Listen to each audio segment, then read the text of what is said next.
Nii, keerulisem etapp on nüüd läbitud.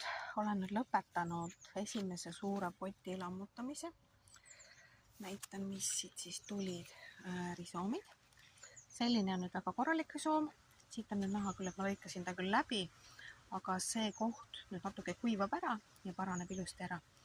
Ja pungad jäävad talle ka külge, nii et tema läheb väga ilusti järgmine aasta kasvama. Mõned on mul veel vaja pesta. Näiteks selline, sellepärast, et ma proovisin siit igalt poolt teda näpuga vahele saada nendele juurikatele, aga see ei ole võimalik, et ta on lihtsalt nii tihedalt täis kasvanud. Ja vesi lihtsalt aitab selle mulla siit vahelt ära uhuta. Näitan ühte sihukest ka päris sellist väga pirakat. Nii, nüüd on siis kolmas etapp. Põhi on mul eraldatud. Selline. Ja hakkasin juba lammutama. Lihtsalt rebin nii palju kui saan või lõikan noaga, saaks tükkideks teha. Pärast hiljem hakkan siis arutama neid risoome laiali. Enamus on nüüd selline hästi suur känkras tükk, mida peab ikka väga palju arutama ja lõhkuma. Lõhkumine on siis selles mõttes nüüd suhteliselt sihuke peentöö, et proovida lihtsalt neid risoome eraldada niimoodi, et nendele mitte liiga tehes. Kui te juba midagi ära väga lõhutasin, siis tuleb lihtsalt mõni asi siit ära visata.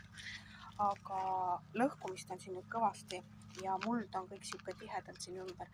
Miks ma hakkangi seda tegema? Nii, teine samm. Taim on nüüd lõpuks ometi potist väljas. Ütlen kohe, et see ei olnud lihtne, sellepärast et aukudest alt kasvasid samuti välja juured.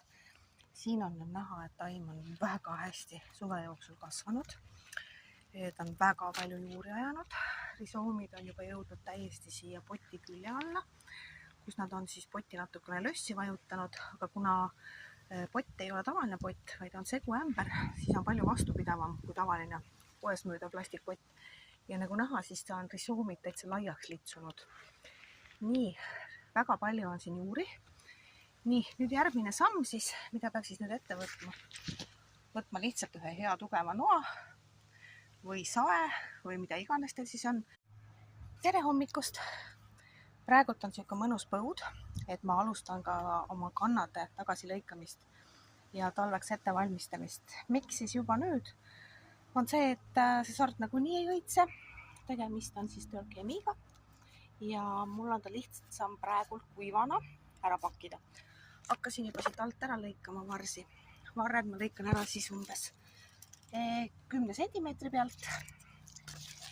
Järgmiseks siis võtan ta potist välja ja proovin hakata siis neid risoome siit eraldama. Nii, aga tahtsin näidata, kuidas see kõik alguse saab.